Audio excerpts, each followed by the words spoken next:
Christi here with Little Salty Homesteader. Welcome back to my YouTube channel. Today I am back with another weekly update. I've been a little bit absent in the month of June simply because the kids are having a really busy summer. I have been helping them both with their various scout camps throughout the month, so that kind of took me away from the garden, which is now a little bit out of control. So let's go see what's going on and see what my plans are to get it back under some sort of control.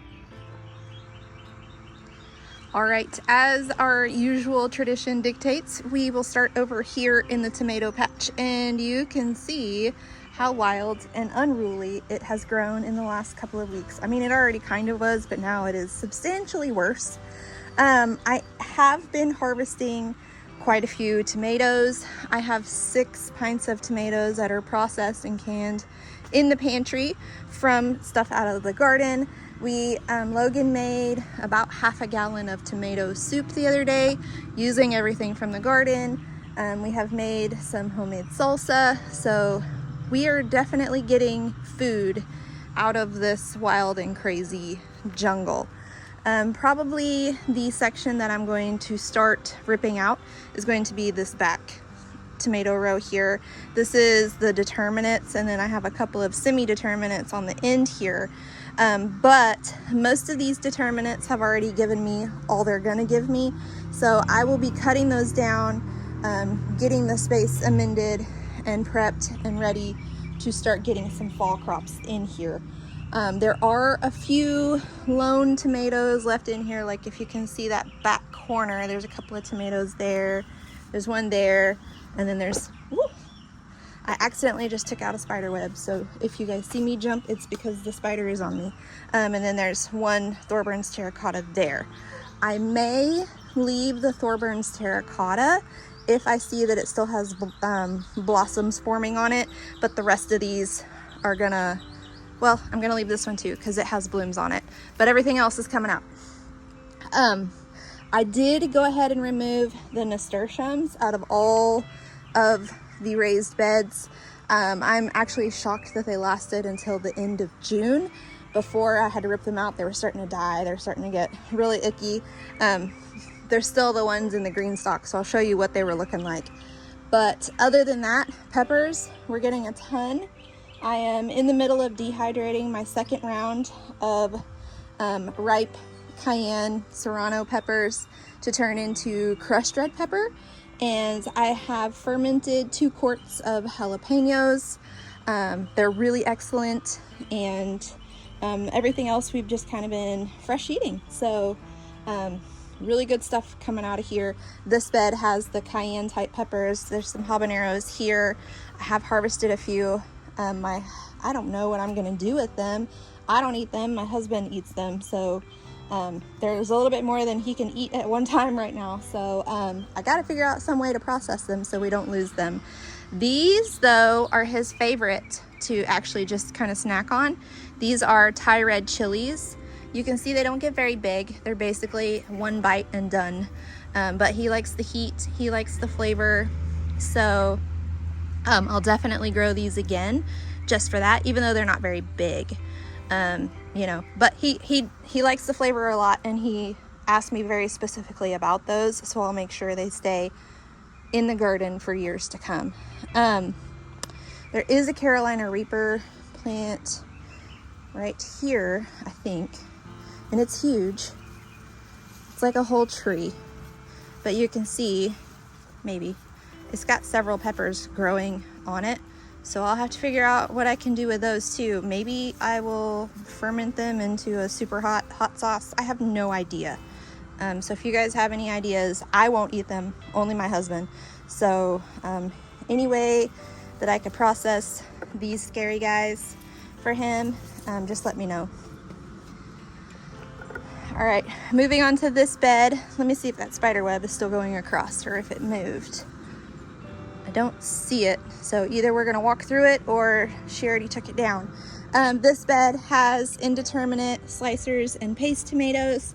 I'm going to be removing this Wagner's blue-green and then this Black Beauty. You can see that the spider mites really just took it out, and since I have been a rather absent gardener in the month of June, The spider mites really did a lot of damage throughout all of the tomato patch, but it just decimated these 2 plants. So I'm gonna go ahead and take those out. Juliet's gonna stay because you can see she's still giving lots and lots of tomatoes here. I will come through later this afternoon and harvest. We have Super Sue plant down here. I'm just gonna try to keep alive until fall, I think, see if I can get a couple more big slicers off of there. And then Porter is starting to set fruit, and I've harvested a couple, so that one will stay. There's 2 or 3 tomatoes left on the Darth Maters. Once those are harvested, those plants will come out, and hopefully that makes some room for the squash plants in here to be able to grow, get some sunlight and stuff. Again, nasturtiums were taken out. The calendula is still going strong though. It's not typically heat tolerant, but it's not showing any signs of slowing down.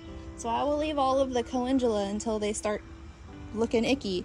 But in the pepper row here, we have several varieties of jalapenos, and we have like a regular Serrano variety, and then these Trapio Serranos, which get quite large. My husband doesn't like the flavor of these as much, so I'm going to try out Pathfinder Serranos next year to see if he likes those better. And I mean, the plants do really well. The peppers get really huge, but he doesn't like the flavor as much. So we're gonna switch gears, try something different. Jalapenos though, they're all doing really well. Like I said, I've fermented 2 quarts of jalapenos. He asked for me to pickle some the next round. These are a brown jalapeno here. I'm just waiting for them to get ripe so I can see what they look like ripe. We have yellow, or lemon spice, I guess, and then we have orange spice, and then we have pumpkin spice here on the end. So I'm really kind of growing a whole rainbow of jalapenos this year. All right, and then in the biggest change in the beds since the last weekly update, this front bed here in the tomato patch has the cherry tomatoes along the back, which you can see they're just wild and unruly. I really need to do a lot to get them back under control. And then I went ahead and I removed all of the tomatillos. They were productive. They were super productive. I have a bowl full of tomatillos inside I need to figure out what to do with.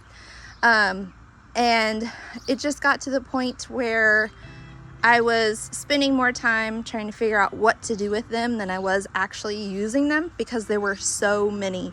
So I went ahead and I cut the plants down. They were wild. They're growing down into the yard. I couldn't really, support them well because they were so heavy from being so wild and huge and all of that. So I made the decision to just get rid of them. That opens up this area for me to get some more cowpeas planted, or squash if I wish, or something else. So it's perfectly fine. I have one lonely cucumber on here, right here. And because it's hot, it's very oddly shaped. So I'll probably just go ahead and pull this plant. I am intending on planting some more cucumbers in the fall. So, I'll just pull that one out and try again. So you can see one nasturtium that's left, how absolutely gross it looks. So this one needs to be pulled out. I just missed it whenever I pulled the rest. Everything else that is along this front row is eggplant. We still have some dill. I'm letting it flower and go to seed. It's drawing in a lot of beneficial pollinators and stuff, and it's helping to repel the hornworms. So I'm just letting it live its wild and crazy life. Eggplants, you can see they're producing pretty well. There's still an ant pile there, but it doesn't seem to be affecting the plants, so I'm just letting them hang out. We have Listata di Giandia here. You can see one lonely guy there, and then this one is Shooting Stars, also has one growing there. So lots of food still growing in the tomato patch, even with the removal of the tomatillos. So once I do some maintenance on the tomato plants and you know, get them back under control, it's going to look a lot better. Right now it's just very bonkers and wild.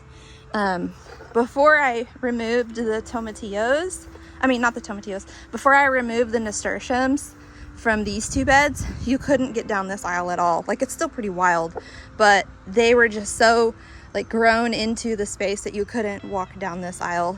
I'm pretty sure it was a haven for spiders. But those are gone, so now you can kind of carefully weave your way through. But yeah, you can see the calendula there. They just going and going, showing no signs of slowing down, so I'm just letting it happen. All right, now we get into the okra patch beds. That's kind of what I've named these. Things are definitely kind of fluffy and wild over here. I don't hate it. It's really fun to come out and look at. What we do have going on is the basil is definitely providing. I will be harvesting some later to make some pizza, and that one I think can be harvested and dried to make tea with. I think that's a lemon or a lime variety, judging by the flowers on it. I can go kind of rub the leaves to try to determine. What we have down here is a green zebra zucchini, and then the camo squash just kind of winding its way through. Now, these seem to be pretty resistant to vine borers. I know that they're out here. I know that they've laid eggs because I've scraped some off. There's one there. Go ahead and scrape that guy while I'm here with you guys. And I killed one the other day with my shoe because it was out here whenever I was out here. And the new problem that I see is squash bugs, which you can see right there. So you can spray them with insecticidal soap. It will kind of dry out their exoskeletons and then they die that way, or you can pick them off and drop them into like a jar of soapy water if you can catch them. I sprayed several yesterday. Now, if you do spray them with the insecticidal soap, you want to do it during a period that the sun is not beating on the plant, so very early in the morning or late in the evening whenever the sun is not at its highest peak. And that seemed to get rid of quite a few. I sprayed probably 6 or 7 yesterday, and I only saw one this morning, that one that I just pointed out. So that is relatively effective. We'll get to the other end in a minute, and I'll show you the best prevention that I have seen this year so far. There's also okra somewhere in here. It's just a little guy. I think it's getting kind of choked out. It's right here, but we have other okra all the way down. Maybe we'll get to see one in bloom. I've harvested a few pods. It is starting to grow. This bed, I believe, has purple whole pink eye cowpeas, if I remember correctly from when I planted them.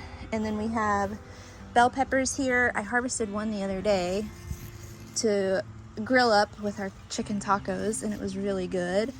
And then we have 4 ancho poblano plants, which you can see right here. These 2 are looking a little meh, so I probably need to come out and fertilize. But the other 2 are doing really well. And then, what else do we have in here? Okra, purple hull, squash, peppers, marigolds are doing very well at this point. They tend to like the heat pretty well. The trellis though, look at this.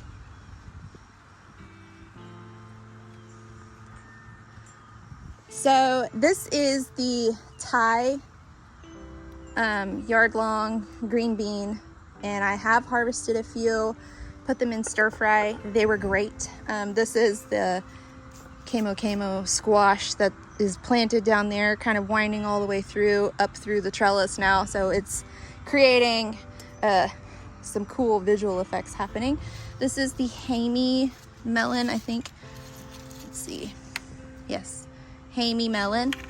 It's starting to climb really well now. Oh, that's not gonna go back in there. All right, Hami melon starting to climb really well now. There is Malabar spinach back there, down there. I don't know if it's gonna take off or not. I may need to do some more soil work in this bed to get it able to grow Malabar spinach really well. You can see little red okra pod there. There's a green baby okra. There's another green baby okra. So we're starting to get some food. There's an ugly grasshopper. But yeah, these are really cool. They look really cool hanging off the trellis. The blooms, see if I can get it to where the sun won't be in your faces. Let me go around. It's pretty soupy back here because we had surprise rain 2 days in a row. Like late in the day, so. All right, so the blossoms on them are lavender, if you can see. They're super cute.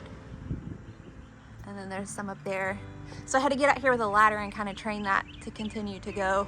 As it grows more, then I'll continue to train it until it wraps its way all the way around. But another view of the beans. Pretty cool. I'm not sure if you can maybe if you like blanch and freeze these, that would work. But I don't know if you could process them any other way. I don't think they'd make like a good dilly bean or anything because they're kind of squeaky in texture. But they do work really great for stir fry. You just cut them up into, you know, like 2-inch pieces, and then, you know, you get several cuts from one bean.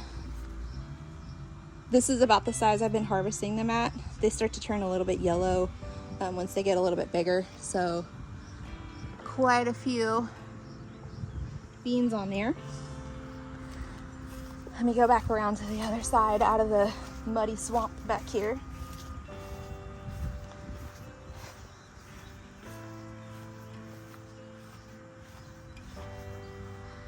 All right, so the sunflower patch, at least this go around, is fizzling out pretty hardcore.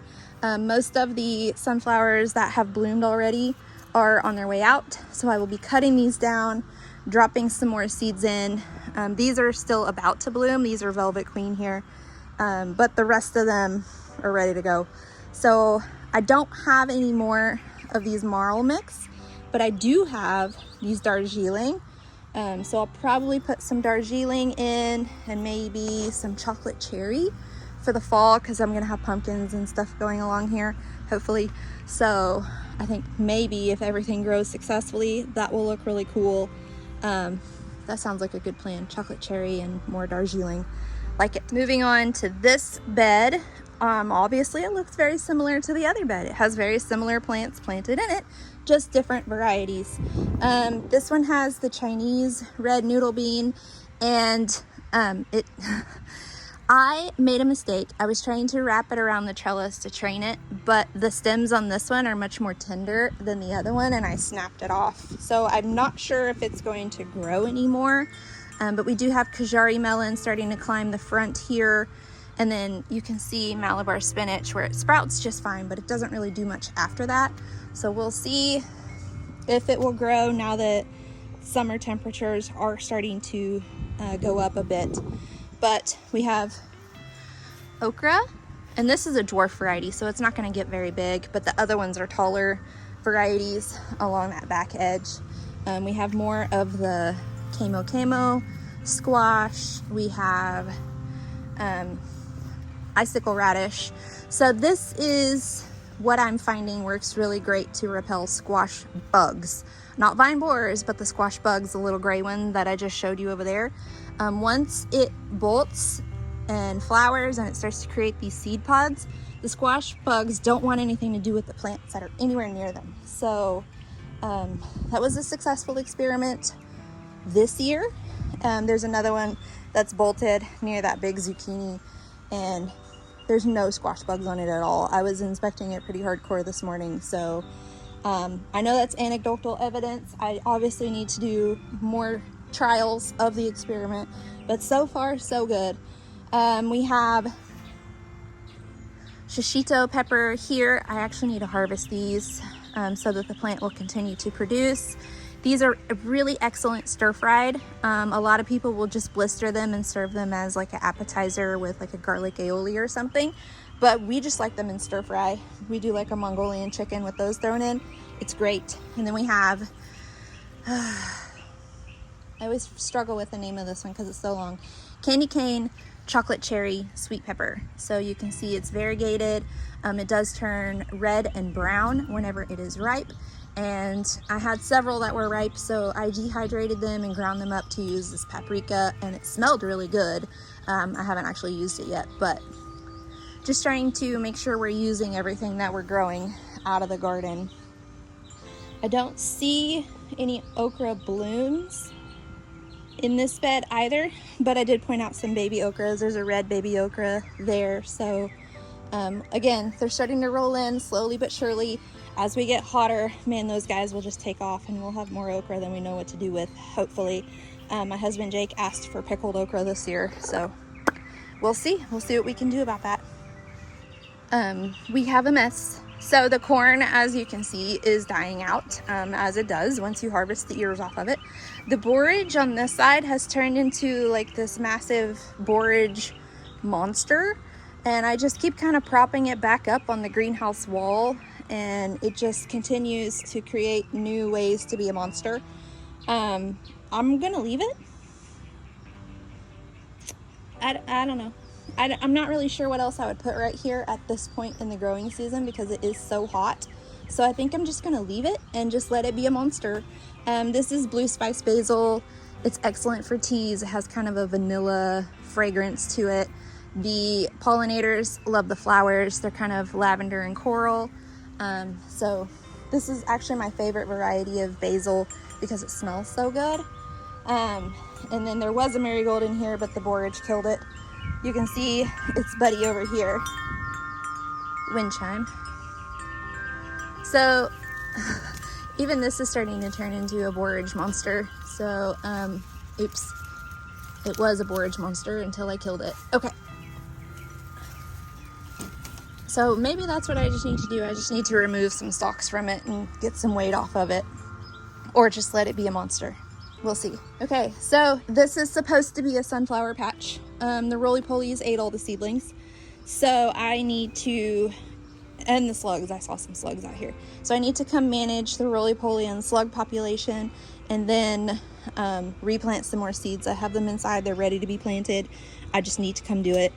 I need time. I need to be at home for longer than 20 minutes. And then, you know, just knock that thing off of the list of things to do.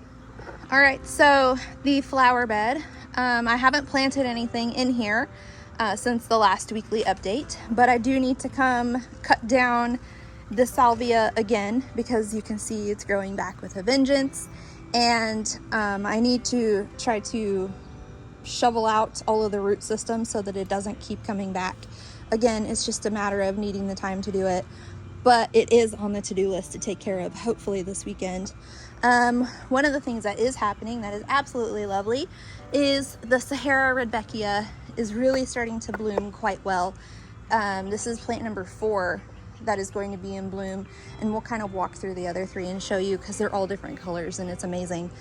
And then so I'm not really sure what color this one will be. The one in the front yard is actually kind of yellowish.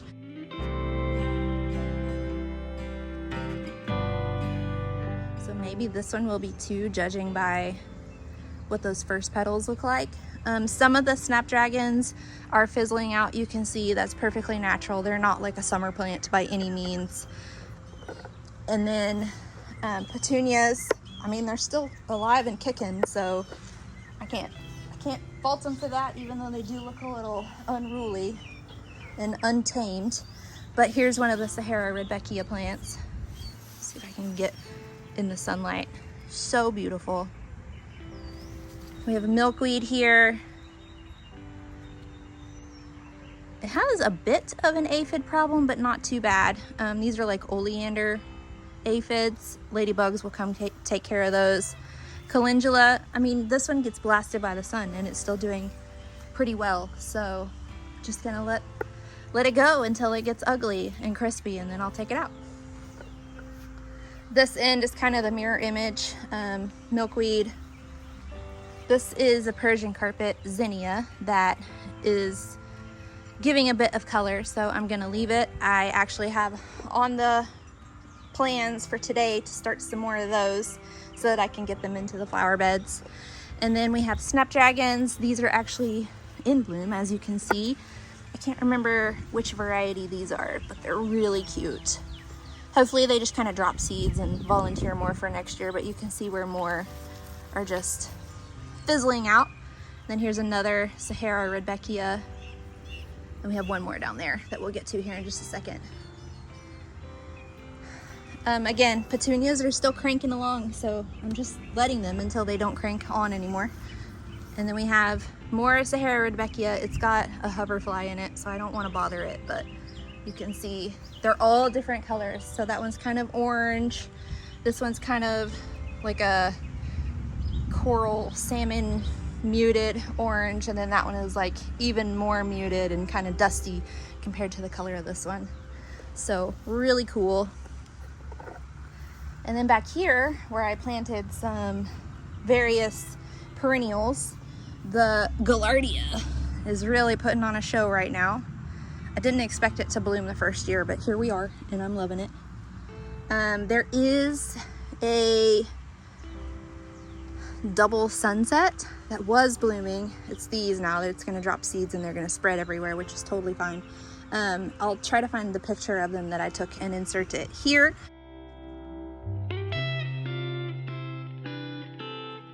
All right, y'all, look at my ginger.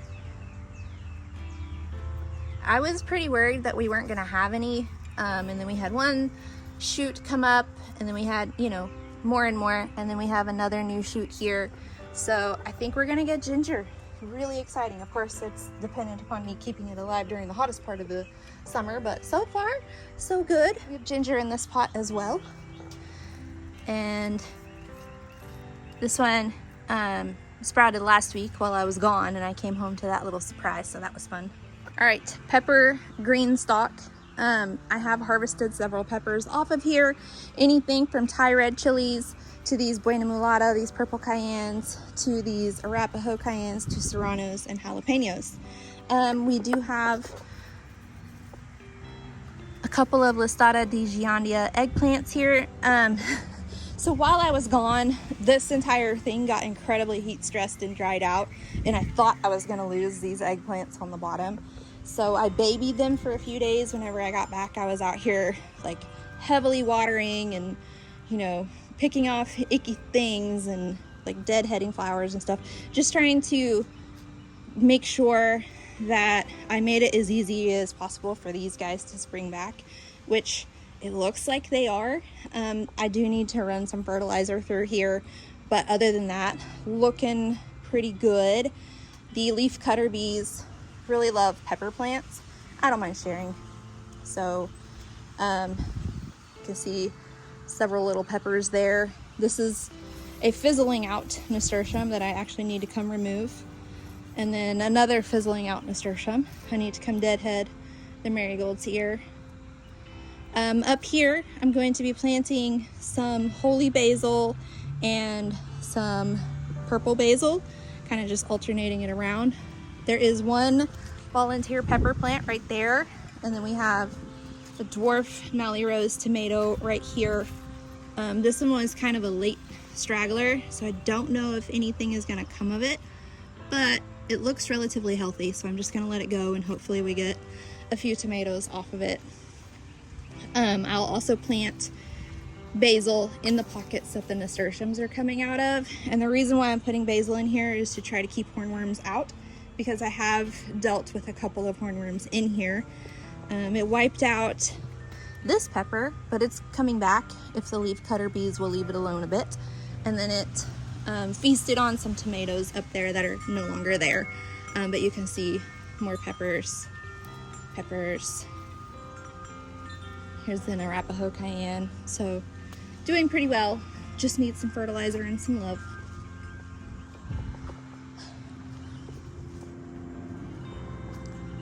So the strawberries, I thought they were going to be finished making strawberries, but they're not.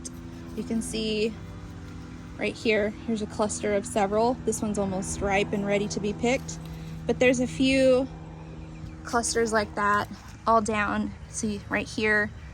So we do have some more berries that are growing, and then it's putting off runners. So the idea is to plant the runners in the empty pockets like this guy. Plants it in there and then it takes root and that becomes that plant's home. And then we'll have strawberries in every pocket instead of missing a few pockets here. But it's looking pretty good. It needs some fertilizer and some weeding help, but overall not too shabby. The goal is to try to keep it as cool as possible through the heat of the summer, because as it cools back down, it'll be easier to keep it alive until next year, because I don't want to have to replant 30 pockets of strawberries. So stay alive, plants.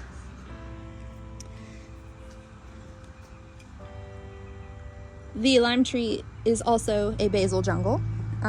It's a fun game that I like to play with myself called Basil or Lime, because there are 1, 2, 3, 4, 5, 6 varieties of basil growing in here.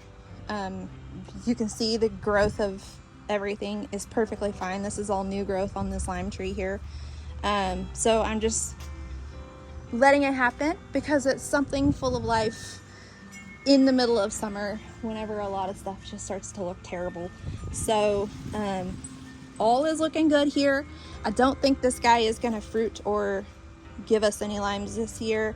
I am okay with it. It was not in a great location in the winter whenever it was indoors, so that was a lesson learned on my part.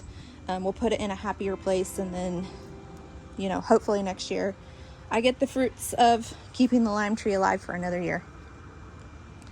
I do need to actually prune this basil back pretty heavily because, as you can see, it's huge. It's so large that it's kind of falling over onto the sage, and I don't want the sage to die from lack of light and oxygen. So I need to come just cut this part off here and probably dry that out. This is cinnamon basil, so this is an excellent one to use for tea. This one is lime, also excellent for tea. This one is actually Persian. I know it looks very similar to the cinnamon, but whenever it was growing, it had more purple in the leaves, which was how I knew it was Persian. I don't know which one that one is because it doesn't look like any of them. And then we have Momolo, which I used on paninis, or Logan used on paninis the other day. And then what I think might be Genovese, I have no idea. But we have bronze fennel. It kind of fell, it kind of got a little bit weak from the heat last week and not being watered because I wasn't here.